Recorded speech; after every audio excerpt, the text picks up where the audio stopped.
오늘 말씀 보겠습니다. 오늘 전체 말씀은 사무엘상 18장 6절에서 16절까지입니다. 우리 이것도 같이 한 목소리로 읽어보겠습니다. 시작.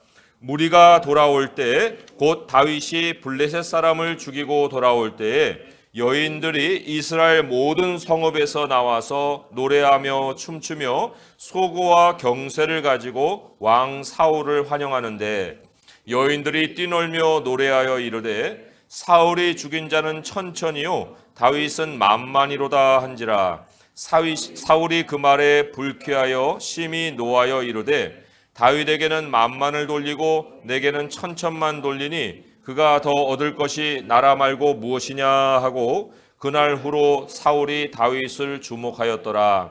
그 이튿날 하나님께서 부리시는 악령이 사울에게 힘있게 내림에 그가 집안에서 정신없이 떠들어대므로 다윗이 평일과 같이 손으로 수금을 타는데 그때 사울의 손에 창이 있는지라. 그가 스스로 이르기를 내가 다윗을 벽에 박으리라 하고 사울이 그 창을 던졌으나 다윗이 그의 앞에서 2번 피하였더라.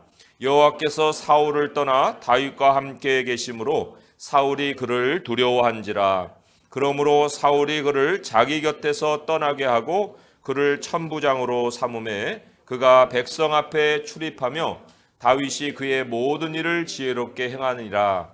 여호와께서 그와 함께 계시니라. 사울은 다윗이 크게 지혜롭게 행함을 보고 그를 두려워하였으나 온 이스라엘과 유다는 다윗을 사랑하였으니 그가 자기들 앞에 출입하기 때문이었더라. 아멘. 우리는 사울과 다윗을 통해서 하나님이 떠나버린 인생과 또 하나님이 함께 하시는 인생의 아주 두드러진 차이를 발견할 수가 있습니다. 하나님이 떠나버리시는 인생, 사실 하나님께서 떠나버린다는 것은 하나님이 그러시기 전에 사람이 스스로 독립적으로 되고자 하는 그런 시도가 있었다. 그것을 전제로 하고 있습니다. 아담과 하와는 선악을 아는 나무의 열매를 먹었어요. 그리고는 이 하나님과 같이 된다는 사탄의 유혹에 속아버린 거예요.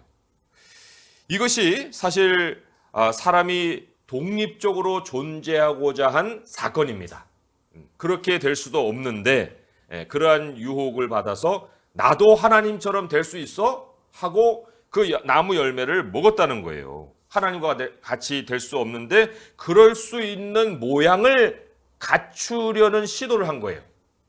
그것이 바로 이 독립적인 시도를 하는 건데 이렇게 하나님을 떠나는 사람들에게서 나타나는 특징이 있습니다. 아담과 하와도 그렇고 그리고 또한 사울도 그렇고 오늘 이 사울은 그런 특징을 보여주는 대표적인 인물이라고 볼 수가 있어요. 하나님과 함께하는 대표적인 인물은 이제 다윗이라고 보게 되면 사울에게 나타나는 이제 특징, 대표적인 특징이 있는데 독립적으로 되는 사람에게 매우 중요해지는 것이 바로 굉장히 아이러니하게 대중입니다. 대중. 사람들이 필요로 되는 이러한 그 상황이 전개가 됩니다. 혼자 있으면은 다 될 것 같은데 그런데 왜 이 대중을 필요로 할까? 하나님 자리를 대중이 지금 다시 차지해버리는 그런 상황이거든요. 왜냐하면 사람은 누군가의 평가를 통해서 인정받고 싶어하는 욕구가 있습니다. 하나님의 평가가 아니라 대중의 평가를 통해서 자기의 인생의 의미를 찾고자 하는 거예요. 그리고는 인생의 평가가 어떻게 되느냐에 따라서 명암이 갈리죠. 그러니까 이 대중의 지지에 대한 욕망을 갖게 되는데 그 욕망이 욕망으로 끝나는 것이 아니고요. 그 욕망은 또 다른 파생되는 문제를 만들어냅니다. 그게 뭐냐면 다른 바람들에 대한 질투예요. 경쟁하는 사람들이 생겨나면 이제 거기에 대해서 견뎌내지 못하고 아주 질투를 아주 바라는 이러한 모습을 가집니다. 사울이 이런 패턴을 아주 잘 보여주는 사람이에요. 6절의 말씀을 우리 오늘 본문으로 돌아와서 한번 보면은 거기에 사울이 그동안에 누리고 있던 대중의 지지의 모습을 발견할 수가 있습니다. 사람들이 막 나와서 노래하고 춤추고 소고도 막 경쇠도 악기를 연주합니다. 그리고는 왕 사울을 환영하는데 그랬어요. 왕 사울을 환영합니다. 사실 이게 하나님이 주신 선물일까? 그런데 따지고 보면은 하나님이 주신 선물은 사실은 있었는데, 그런데 지금 여기서의 사울은 이건 하나님이 주신 선물로다가 대중의 지지를 받고 있는 것이 아니에요. 굉장히 인위적으로 사람들의 인기를 얻어낸 결과로 지금 환영을 받고 있는 겁니다. 자, 그게 어떤 말씀이냐 하면 13장으로 오시면 사울이 독립적으로 그러한 살게 되는 그 사건이 기록이 되어 있습니다. 13장에 보게 되면 거기에 이제 블레셋과 전쟁을 벌여요. 전쟁을 벌이는데 그 전쟁을 벌일 때는 하나님께 제사를 먼저 드리고 이제 전쟁을 시작해야 되거든요. 근데 사무엘이 온다는 시간에 안 오는 거예요. 그리고는 온 이스라엘이 이제 그 사울을 따르고 있는 중인데, 그런데 겁나죠. 전쟁의 막 저기 사람들이 쳐들어오고 있는데 사무엘은 안 오고 자기들은 지금 아무것도 할 수 없는 그런 상황에 있고, 그래서 지금 굉장히 혼란 속에 빠져 있는 이런 상황이에요. 여기 보면 8절에 보니까 이런 말씀 있잖아요. 사울은 사무엘이 정한 기간대로 이레 동안을 기다렸으나 사무엘이 길갈로 오지 아니하며 백성이 사울에게서 흩어지는지라. 흩어진다. 이게는 지금 사울이 원하는 바가 아니에요. 대중이 자기에게 지금 지도력을 가지고 따라와 줘야 되는 이런 상황인데 흩어지고 있어요. 사실 이 대중을 모아준 게 하나님이잖아요. 지금 13장보다 2장을 더 먼저 가보세요. 11장에 보시면은 거기에 사울이 이제 한 개인으로 그 왕으로 세워졌지 무리가 따르지 않고 있는 이런 상황에서 하나님께 한 사건을 일으킵니다. 뭐냐면 길르앗 야베스에 암몬이 쳐들어와요. 그런데 사울이 그 얘기를 듣고 이게 무슨 얘기야 할 때 하나님의 영이 사울에게 크게 임합니다. 그리고는 사울이 2마리 소를 확 찢어가지고 그 모든 것을 조각조각 사람들에게 보냅니다. 너희들 나에게 안 모이면은 너희들의 이 소와 같이 될 거야. 그러니까 이제 사람들이 굉장히 두려워하거든요. 그래서 11장 7절에 보면 이런 말씀이 기록이 되어 있습니다. 함께 읽어볼게요. 시작. 한결이의 소를 잡아 각을 뜨고 전령들의 손으로 그것을 이스라엘 모든 지역에 두루 보내어 이르되 누구든지 나와서 사울과 사무엘을 따르지 아니하면 그의 소들도 이와 같이 하리라 하였더니 여호와의 두려움이 백성에게 임하매 그들이 한 사람같이 나온지라. 이게 누가 모아준 거예요? 하나님이 모아준 거예요. 여호와의 두려움이 임하였다고 했잖아요. 사울에게 두려움이 아니라 여호와의 두려움으로 인해서 사람들이 사울에게로 모였고 그리고 암몬을 치고 백성을 구했단 말이에요. 그런데 지금 블레셋을 앞에 두고 얼마나 참 사무엘이 안 오는 것이 급했으면 사울이 지금 무슨 일을 벌이느냐? 사울이 바로 사무엘을 대신해서 제사를 드려 버리는 거예요. 왜요? 백성들이 지금 점점점 흩어지고 있거든요. 그러니까 그것을 막아야 되는 상황이에요. 그래서 야, 제사 나한테 갖고 와. 내가 먼저 제사 드릴게. 사무엘이 안 오잖아. 그리고는 제사를 드렸습니다. 그리고는 이제 백성들이 전쟁에 나가는 거예요. 제사가 지금 어떤 모양으로 지금 이용이 되고 있습니까? 무대가 있으면 무대의 주인공은 사울이고 제사는 소품에 불과한 거예요.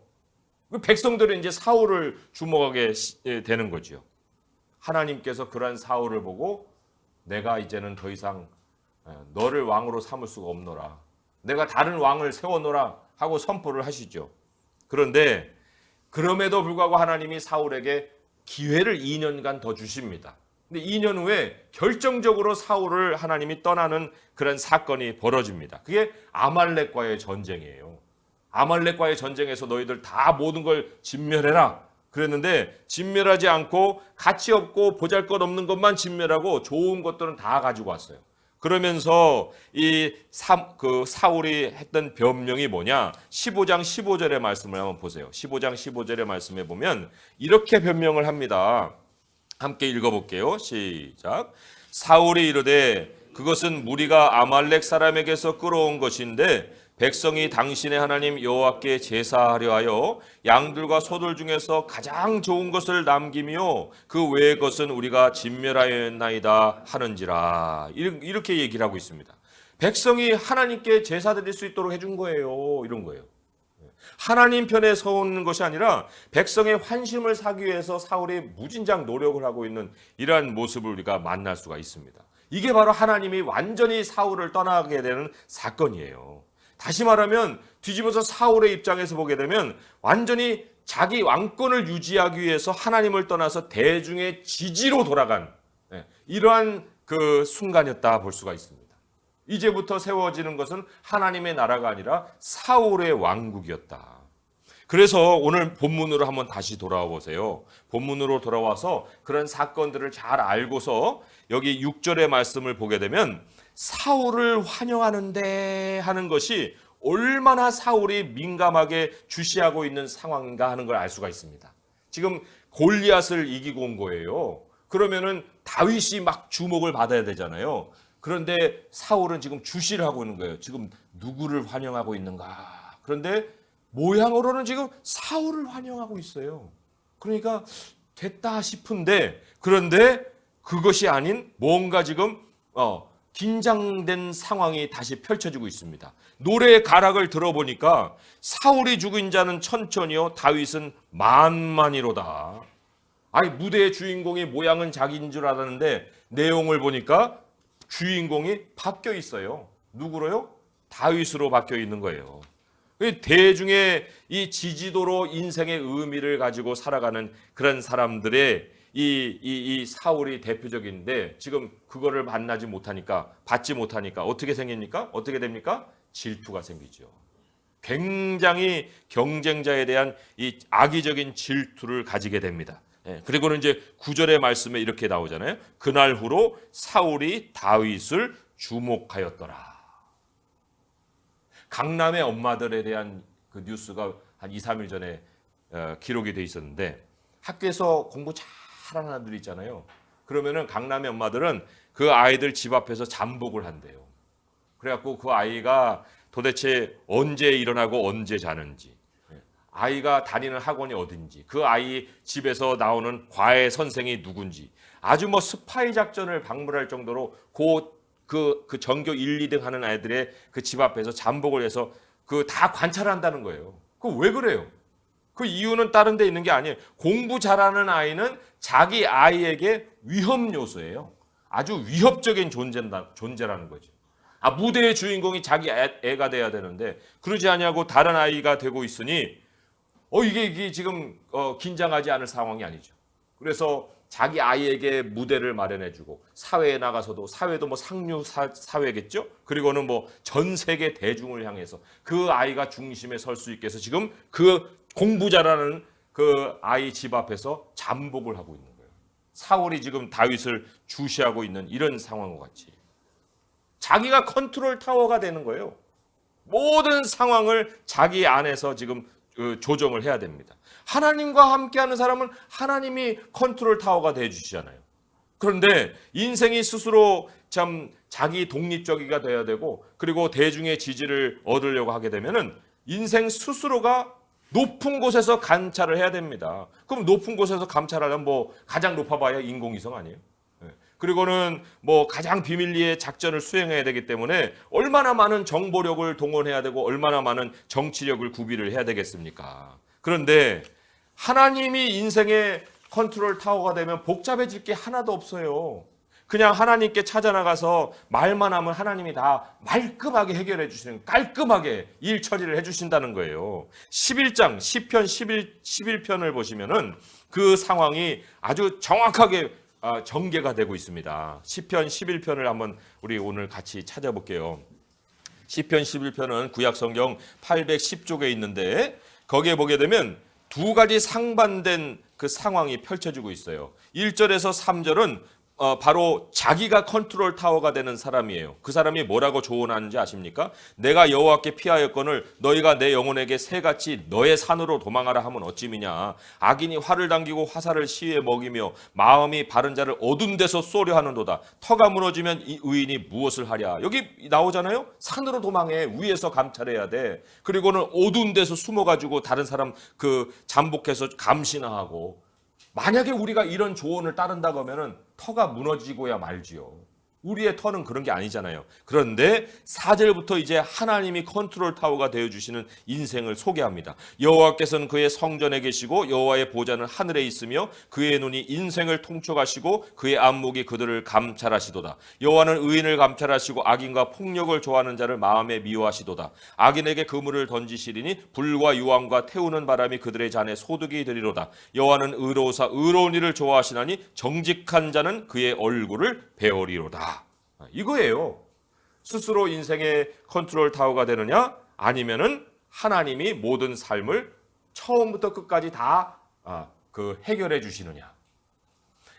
사람이 스스로가 자기 삶을 통제하게 되면요, 돌발 변수가 생깁니다. 그게 오늘 본문의 10절에 나옵니다. 그 돌발 변수가 뭐냐면 10절의 말씀에 처음에 그 부분에 제가 읽어볼게요. 그 이튿날 하나님께서 부리시는 악령이 사울에게 힘있게 내리매.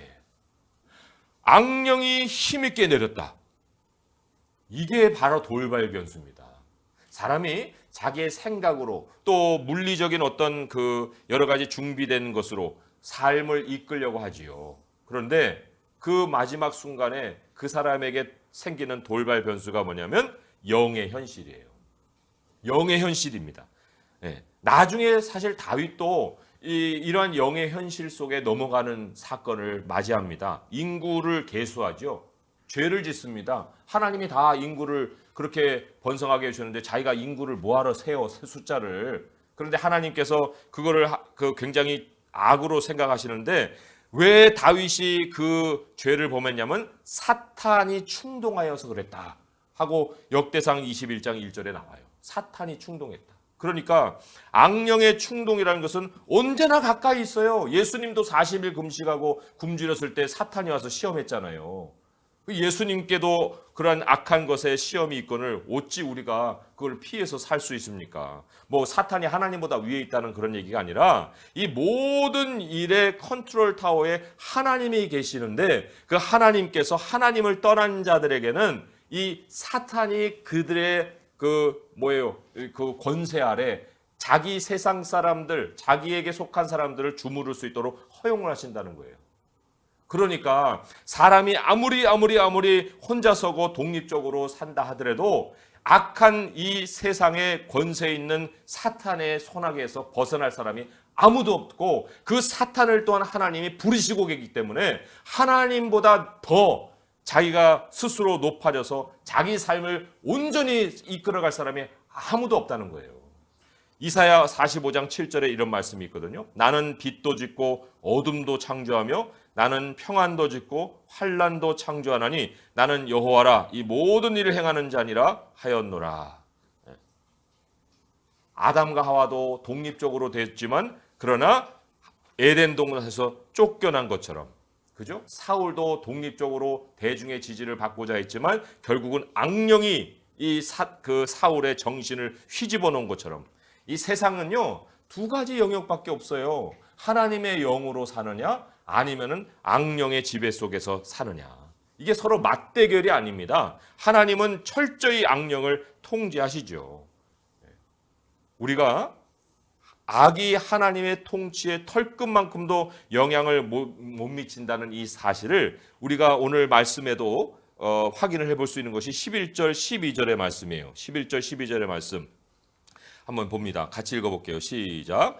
그가 스스로 이르기를 내가 다윗을 벽에 박으리라 하고 사울이 그 창을 던졌으나 다윗이 그의 앞에서 2번 피하였더라. 여호와께서 사울을 떠나 다윗과 함께 계심으로 사울이 그를 두려워한지라 그랬습니다. 그러니까 하나님 안에 있는 사람은 절대로 악이 영향을 미치지 못하나 그러나 하나님을 떠난 세상에 대해서는 하나님이 허용하여 사탄이 자기의 권세를 100% 발휘할 수 있게 하여 주신다. 악이 사람에게 미치는 영향이 바로 정신없이 떠드는 거예요. 이걸 어떤 사람들은 귀신 들렸다라고도 얘기도 하고 어떤 사람은 정신을 분열이라고도 얘기하고 우울증의 아주 극한 증상이라고도 얘기를 합니다. 많은 해석이 있어요. 그런데 그들 가운데 공통적인 것은 뭐냐면 스스로를 통제하지 못하는 증상이 생긴다는 거예요. 이성으로도 감성으로도 하나님을 떠난 세상 사람들은 어느 순간에 자기 자신을 통제 못하는 순간을 맞는다. 스스로 자기를 다스린다는 인생이 자기 자신조차도 통제하지 못하는 인생이 되는 거예요. 하나님을 떠나는 인생의 공통점이 뭐냐면 가장 독립적인 모양을 하고 살고 있는데 가장 통제불능의 인생으로 고통한다는 거예요.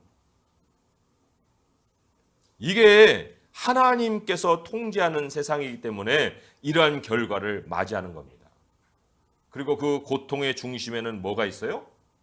대중의 지지를 얻으려는 욕망이 있는데 만족을 못하고, 그리고 그 욕망을 누군가는 또 빼앗으려고 하는 그런 시도를 하고 있기 때문에 그들에게 대한 적개심도 갖고 분노도 갖기 때문에 당하는 고통이에요.